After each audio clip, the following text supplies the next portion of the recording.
இந்த சிஎம் யார் தெரியுமா? இந்து திருமணங்களில் சொல்லப்படுகிற மந்திரங்களுக்கு பொய்யான கொச்சையான அர்த்தங்களை இவர் திரித்து கூறின ஒரு மனிதர். மனித அரசியல் பண்ற என்கிட்ட வந்து மத அரசியல் பண்ணாதீங்கன்னு மாதேஷ் பேசுவீங்க. நான் என்ன கேட்கிறேன், ஒரு மதத்தை திட்டிட்டு இன்னொரு மதத்தை தலையில தூக்கி வச்சுட்டாருன்னா அதுக்கு பேர் மதவாதம். டெபினிஷன் கரெக்டா? இதை திமுக தானே பண்ணுது. திமுக தானே ராமர் எந்த இன்ஜினியரிங் காலேஜ்ல படிச்சாருன்னு கேட்டது. திமுக தானே ஸ்ரீரங்கம் ரங்கநாதரையும் தில்லை நடராஜரையும் பீரங்கின் வாயை கொண்டு பிளக்கும் நாள் என்னாலும் அந்நாளே பொன்னாள்னு பேசுது.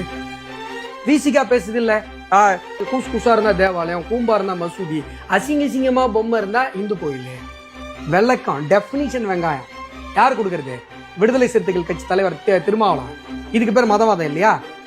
ஏங்க இந்து தர்மம் திருநீர் வச்சிட்டாரு, போயிட்டாரு கோயிலுக்கு போயிட்டாரு, திருநீர் வச்சிட்டாரு. ஏங்க நீங்க வச்சீங்க அழிச்சீங்க, எனக்கு அதை பத்தி எல்லாம் கவலை இல்லைங்க. நான் மனிதவாதம் பேசிட்டு இருக்கேன். ஒருங்கிணைந்த மனிதத்துவம் என்பது எங்களுடைய தத்துவம். நீங்க இந்து தர்மத்தை திட்டும் பொழுது திட்டாதரான்னு சொல்லும் போது அதை நீங்க மதவாதம்ங்கிறீங்க. திட்டவனை பார்த்து கேட்க மாட்டீங்க. நீங்க நாள் முழுதும் உங்களுடைய ஆயுசு முழுசும் இந்து தர்மத்தை திட்டணும், இந்து கோயில்களை கொச்சப்படுத்தணும், இந்து கடவுள்களை கொச்சப்படுத்தணும், இந்து கடவுளுடைய பாடல்களை கேவலப்படுத்தணும்.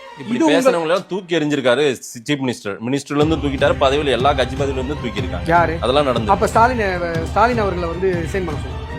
உதயநிதி ஸ்டாலினை வந்து ராஜினாமா. இன்னைக்கு யார் சார் பேசுறாங்க? நீங்க பழசியெல்லாம் எடுத்து தோண்டி அடிச்சு சொல்லி ஆராய்ச்சி பண்றீங்க. 5000 வருஷம் ஆகி போச்சா சனாதன தர்மத்தை அழிப்பன்னு சொல்லி உதயநிதி பேசி? அது கோர்ட்ல போயிட்டு அவர் முறையிட்டு பேசிட்டு இருக்காரு சார். எல்லாமே நான் கேட்கறது மாதேஷ கேட்கிறேன். உதயநிதி பேசினாரா இல்லையா? கோர்ட்ல போனாரு, இங்க போனாரா நான் கேட்கல. பேசினாரா இல்லையா? இதுதான் இங்க அரசியலா இருக்கா இல்லையா? விடுதலை சிறுத்தைகள் திருமாவளவன் பேசுறாரா இல்லையா? இங்க வந்து கந்தர் சஷ்டி கவசத்தை கேவலப்படுத்தி வீடியோ போடுறானுங்களா இல்லையா? இன்னைக்கும் திமுகவினுடைய திராவிடர் கழகத்தினுடைய ஆதரவாளர்கள் யூடியூப் சேனல்ல நாலு மேனியும் பொழுது வண்ணவுமா இந்து கடவுள்களை கேவலப்படுத்துறாங்களா இல்லையா? இதெல்லாம் நீங்க பாக்குறீங்களா இல்லையா? இந்து கடவுள்களை திட்டுவதுதான் தமிழகத்தினுடைய அரசியல் என்று இருக்கிறதா இல்லையா? இதுக்கு தானே மதவாதம் பேரு. ஆனா நாங்க பண்றது மனிதவாதம் தானே. நீ திட்டாதராங்கிறோம்.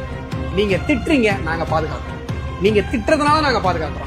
நாளைக்கு நீங்க கிறிஸ்தவ பெருமக்களை திட்டிங்கனாலும் நாங்க வந்து நிற்போம். இஸ்லாமிய பெருமக்களை நீ திட்டினீங்கனாலும் நாங்க வந்து நிற்போம். ஏன்னா இது இந்திய அரசியலமைப்பு சட்டத்தில் கொடுக்கப்பட்டிருக்கிற அடிப்படை உரிமை. என்னுடைய நம்பிக்கையை, என்னுடைய தர்மத்தை, என்னுடைய வாழ்வியல் வழிமுறையை கொச்சைப்படுத்துவதற்கு, அதை கேவலப்படுத்தி பேசுவதற்கு எவனுக்கும் இந்த மண்ணில் உரிமை கிடையாது.